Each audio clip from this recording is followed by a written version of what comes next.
Good afternoon, boys and girls. I miss you very much. Today we're going to continue our reading. It is a long section, so feel free to just pause it halfway, take a break, and come back. But we are going to finish yesterday's exciting event of them laying on the floor, hiding, hoping nobody will find them, even though there's a hole in the warehouse below.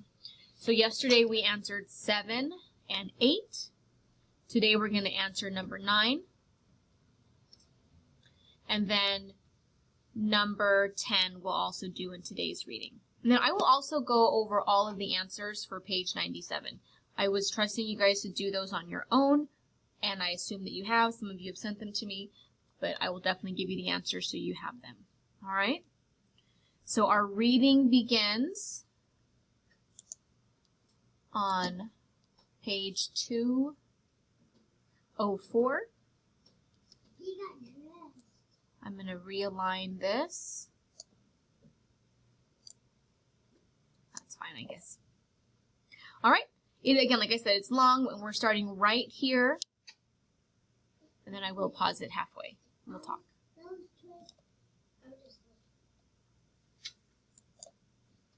Everything went according to plan. Caprice was phoned. The typewriters which we had upstairs were put in the case. Then we sat around the table again and waited for Hank or the police. Pedro had fallen asleep, and Von Don and I were lying on the floor, when we heard loud footsteps downstairs. I got up quietly. That's Hank. No, it's the police, some of the others said.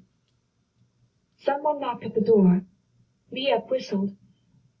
This was too much for Mrs. Von Don. She turned as white as a sheet and sank limply into a chair. Had the tension lasted 1 minute longer, she would have fainted. Our room was a perfect picture when Miep and Hank entered. The table alone would have been worth photographing. A copy of Cinema and Theater, covered with jam and a remedy for diarrhea, opened at a page of Dancing Girls. 2 jam pots, 2 started loaves of bread, a mirror, comb, matches, ash, cigarettes, tobacco, ashtray, books, a pair of pants, a torch, toilet paper, etc., lay jumbled together in a variegated splendor. Of course, Hank and Miep were greeted with... This kind of reminds me of our houses maybe right now. You guys should see my classroom at the end of the day when my daughters and I have been here for about 10 hours. It's a mess. So they've been just laying on the ground. Their area is just strewn with trash because they couldn't move. With shouts and tears. Hank mended the hole in the door with some planks, and soon went off again to inform the police of the burglary. Miep had also found a letter under the warehouse door from the night watchman, Slachter, who had noticed the hole and warned the police, whom we would also visit. So we had half an hour to tidy ourselves. I've never seen such a change take place in half an hour. Margot and I took the bedclothes downstairs, went to the WC, washed, and did our teeth and hair. After that, I tidied the room a bit and went upstairs again. The table there was already cleared, so we ran off some water and made coffee and tea, boiled the milk, and laid the table for lunch. Daddy and Pedro emptied the potties and cleaned them with warm water and chlorine. At 11 o'clock, we sat around the table with Hank, who was back by that time, and slowly things began to be more normal and cozy again. Hank's story was as follows. Mr. Slachter was asleep, but his wife told Hank that her husband had found the hole in our door when he was doing his tour around the canals, and that he had called the policeman who had gone through the building with him. He would be coming to see Crawler on Tuesday and would tell him more then. At the police station they knew nothing of the burglary yet, but the policeman had made a note of it at once and would come back and look around on Tuesday. On the way back, Hank happened to meet our greengrocer at the corner and told him that the house had been broken into. I know that, he said quite coolly. I was passing last evening with my wife and saw the hole in the door. My wife wanted to walk on, but I just had a look in with my torch. Then the thieves cleared at once. To be on the safe side, I didn't ring up the police. As with you, I didn't think it was the thing to do. I don't know anything, but I guess a lot. Hank thanked him and went on. The man obviously guesses that we're here, because he always brings the potatoes during the lunch hour. Such a nice man. So here's the answer to one of the questions for today. Who knows they're there but doesn't say anything? The greengrocer. So he could have alerted the police right away, even if he didn't know they were there. But because he did know, he didn't go ahead and let the police know, so they wouldn't have come, because they would have found the inhabitants. So he's a very, very nice man. Another one of the unsung heroes of that time. It was 1 by the time Hank had gone and we had finished doing the dishes. We all went for a sleep. I awoke at 2:45 and saw Mr. Juicel had already disappeared. Quite by chance, and with my sleepy eyes, I ran into Pedro in the bathroom. He had just come down. We arranged to meet downstairs. I tidied myself and went down. "Do you still dare to go to the front attic?" he asked. I nodded, fetched my pillow, and we went up to the attic. It was glorious weather, and soon the sirens were wailing. We stayed where we were. Pedro put his arm around my shoulder, and I put mine around his. And so we remained, our arms around each other, quietly waiting until Margot came to fetch us for coffee at 4 o'clock. We finished our bread, drank lemonade, and joked. We were able to again. Otherwise, everything went normally. In the evening, I thanked Pedro because he was the bravest of us all. None of us has ever been in such danger as that night. God truly protected us. Just think of it. The police at our secret cupboard, the light on right in front of it, and still we remained undiscovered. If the invasion comes and bombs with it, then it is each man for himself, but in this case the fear was also for our good, innocent protectors. We are saved. Go on saving us. That is all we can say. This affair has brought quite a number of changes with it. Mr. Juicel no longer sits downstairs in Crawler's office in the evenings, but in the bathroom instead. Pedro goes around the house for a checkup at 8:30 and 9:30. Pedro isn't allowed to have his window open at nights anymore.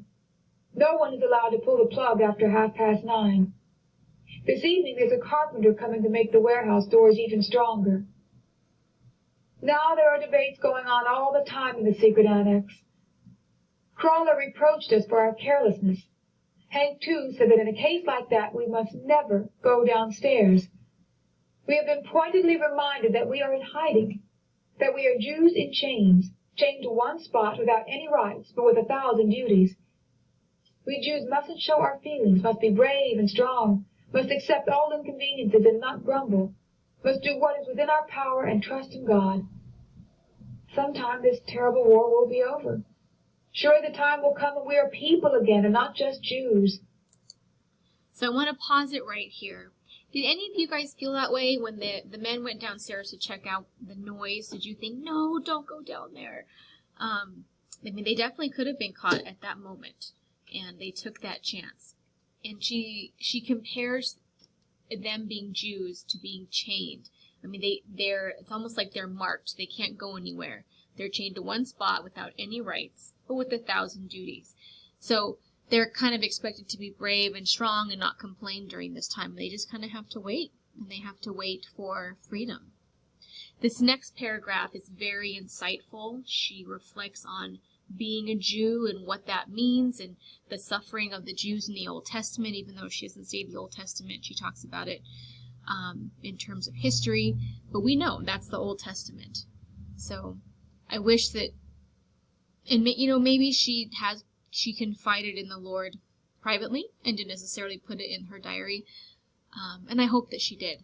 But she definitely understands God. She's a very smart young lady, and she knows the history of the Jews. So I do hope that she was trusting in God during this time. Let's continue right here. Who has inflicted this upon us? Who has made us Jews different from all other people? Who has allowed us to suffer so terribly up till now? It is God that has made us as we are, but it will be God, too, who will raise us up again. If we bear all this suffering, and if there are still Jews left when it is over, then Jews, instead of being doomed, will be held up as an example. Who knows, it might even be our religion from which the world and all peoples learn good. And for that reason, and that reason only, do we have to suffer now.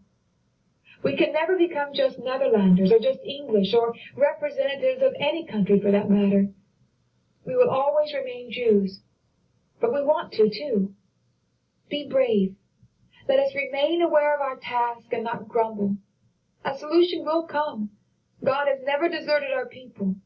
Right through the ages there have been Jews. Through all the ages they have had to suffer. But it has made them strong, too.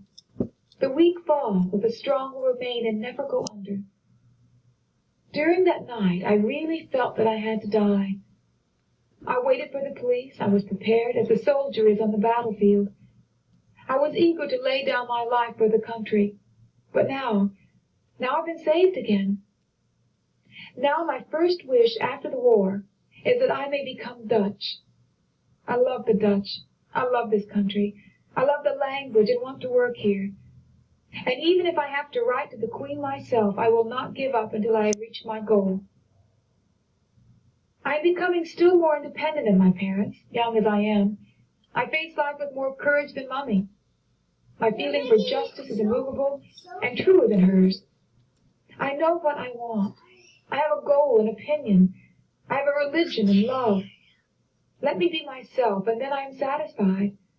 I know that I'm a woman with inward strength and plenty of courage. If God lets me live, I shall attain more than Mummy ever has done. I shall not remain insignificant. I shall work in the world and for mankind. And now I know that first and foremost, I shall require courage and cheerfulness. Yours, Anna. On the page before this where she says, be brave, it reminds me of the verse from Joshua that says, be strong and courageous.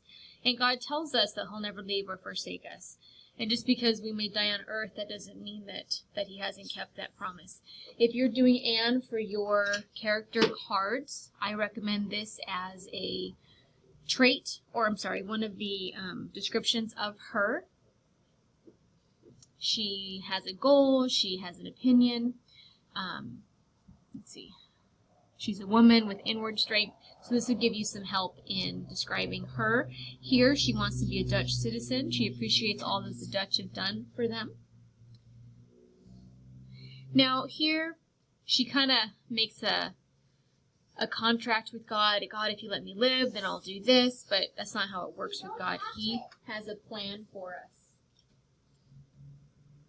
Let's continue.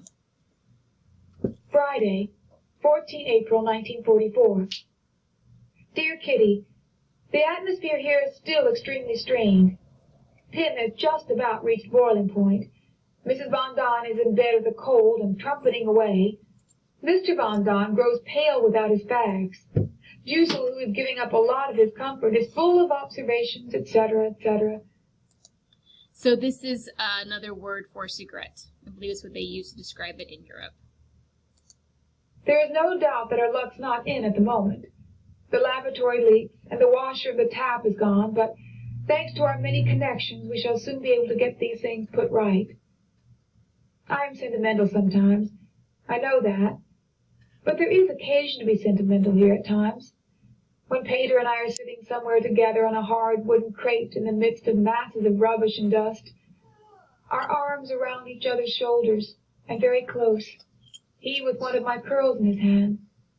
When the birds sing outside, and you see the trees changing to green, the sun invites one to be out in the open air, when the sky is so blue, then I wish for so much. One sees nothing but dissatisfied, grumpy faces here, nothing but sighs and suppressed complaints.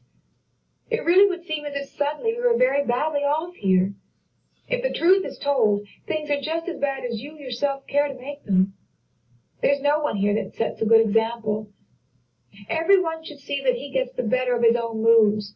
Every day you hear, if only it was all over.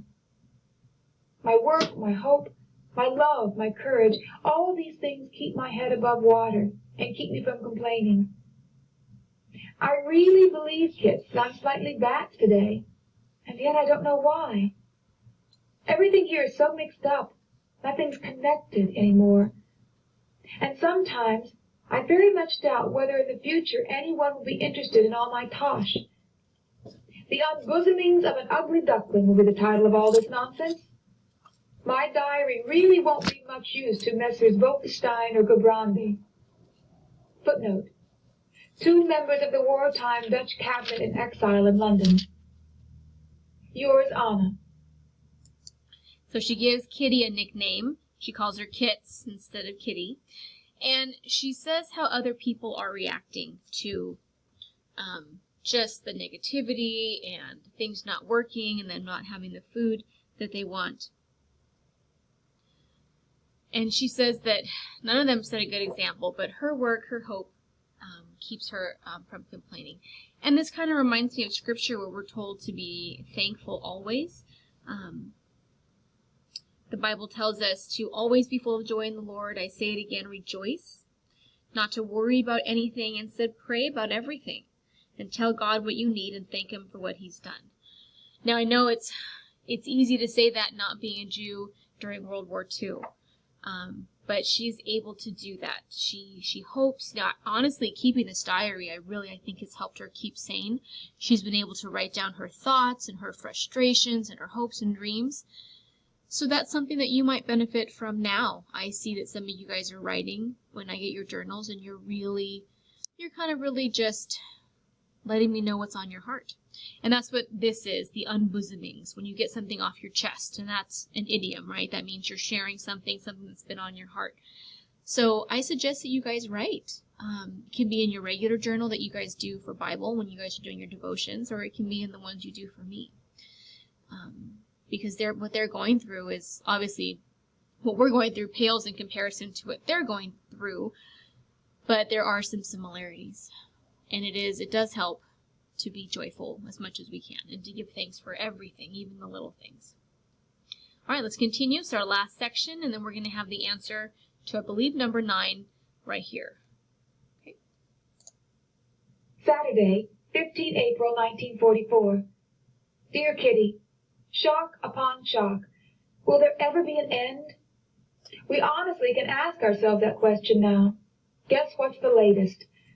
Pater forgot to unbolt the front door, which is bolted on the inside at night, and the lock of the other door doesn't work. The result was that Crawler and the men could not get into the house, so he went to the neighbors, forced open the kitchen window, and entered the building from the back. He is livid at us for being so stupid. I can tell you it's upset Pater frightfully. At one meal, when Mummy said she felt more sorry for Pater than anyone else, he almost started to cry. We're all just as much to blame as he is, because nearly every day the men ask whether the door has been unbolted, and just today no one did. Perhaps I shall be able to console him a bit later on. I would so love to help him. Yours, Anna. So right here is that answer that Peter did not lock the door, and that's why Mr. Crawler had to crawl inside. Livid is another great word if you haven't chosen your vocab word yet. It means incredibly angry. So that's another good one. Okay, so our last section up here. Sunday morning, just before 11 o'clock, 16 April 1944. Darlingest Kitty, remember yesterday's date, for it is a very important day in my life. Surely it is a great day for every girl when she receives her first kiss. Well, then it is just as important for me, too. Bram's kiss on my right cheek doesn't count anymore. Likewise, the one from Mr. Walker on my right hand. How did I suddenly come by this kiss? Well, I will tell you. Yesterday evening at 8 o'clock, I was sitting with Pater on his divan. It wasn't long before his arm went round me. Let's move up a bit, I said, then I don't bump my head against the cupboard. He moved up, almost into the corner. I laid my arm under his and across his back, and he just about buried me because his arm was hanging on my shoulder. Now, we've sat like this on other occasions, but never so close together as yesterday. He held me firmly against him, my left shoulder against his chest. Already my heart began to beat faster, but we had not finished yet. He didn't rest until my head was on his shoulder and his against it. When I sat upright again, after about 5 minutes, he soon took my head in his hands and laid it against him once more. Oh, it was so lovely. I couldn't talk much, the joy was too great. He stroked my cheek and arm a bit awkwardly, played with my curls, and our heads lay touching most of the time. I can't tell you, Kitty, the feeling that ran through me all the while. I was too happy for words, and I believe he was as well. We got up at 8:30. Pedro put on his gym shoes so that when he toured the house he wouldn't make a noise, and I stood beside him. How it came about was so suddenly, I don't know. But before we went downstairs, he kissed me. Through my hair, half on my left cheek, half on my ear. I tore downstairs without looking round, and am simply longing for today. Yours, Anna. Sorry guys, I ended up in a different video that I wanted to be in, so I'll go ahead and click over to our questions. So it finally happens. They finally have a quick little kiss. And I'm actually going to use this section in our writing because she slows down and she describes every detail of the moment, and that's going to go into our writing lesson today. Okay, so we're going to go over the answers. 8 was kind of answered the last 2 days. 9, we talked about that one, the greengrocer. And 10, why did Mr. Krugler have to enter through the office through the window? Because Peter did not unbolt the door. But I'm going to pull up all of the answers for you guys.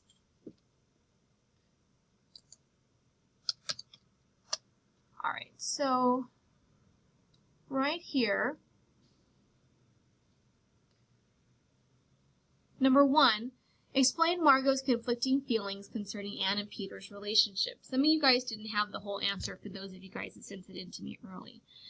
The first one is, even though she's not interested in Peter, she is jealous that Anne has a relationship with the boy and she does not. She's not interested in Peter, but she would like to have a boyfriend or that kind of relationship. She is 2 years older than Anne. Number 2, the men that parachuted out of the plane were shot down by the Germans. I showed you guys a picture of that. What problem does Anne have concerning the radio? The grown-ups listen to it way too much, and they listen to war news. Number 4, what problem does Anne have visiting Peter? Mrs. Frank has forbidden Anne to visit Peter because Mrs. Von Don is so jealous. And Mr. Frank told Anne not to worry about Mrs. Von Don. We know Anne's favorite subject is history.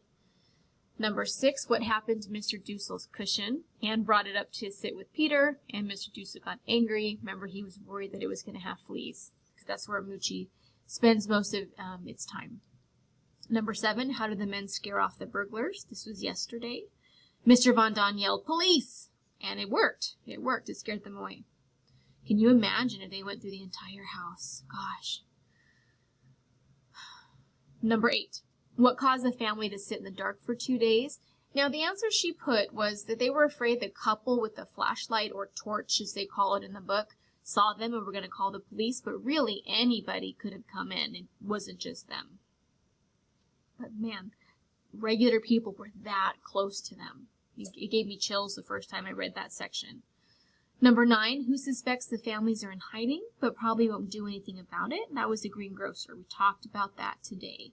He knows, but he's not doing anything about it. But he is bringing them food at lunchtime when all the workers are gone. So nobody notices, hey, why are you bringing more potatoes today? And number 10 was the last one. Why did Mr. Krugler have to enter the office through the window? Because Peter forgot to unbolt the door. So he got blamed pretty heavily for that. So that's this section. I'll leave that there for a few seconds so you guys can write them down if you haven't already, or check your answers. This will be the next section. I don't mind if you get a head start. And then we're going to continue reading that next week. We're almost done with the book. I'm getting kind of sad as we're getting toward the end. But it's a pleasure talking to you guys. I look forward to seeing you on Zoom tomorrow. And I hope that you guys will watch our Passover video. I will see you later.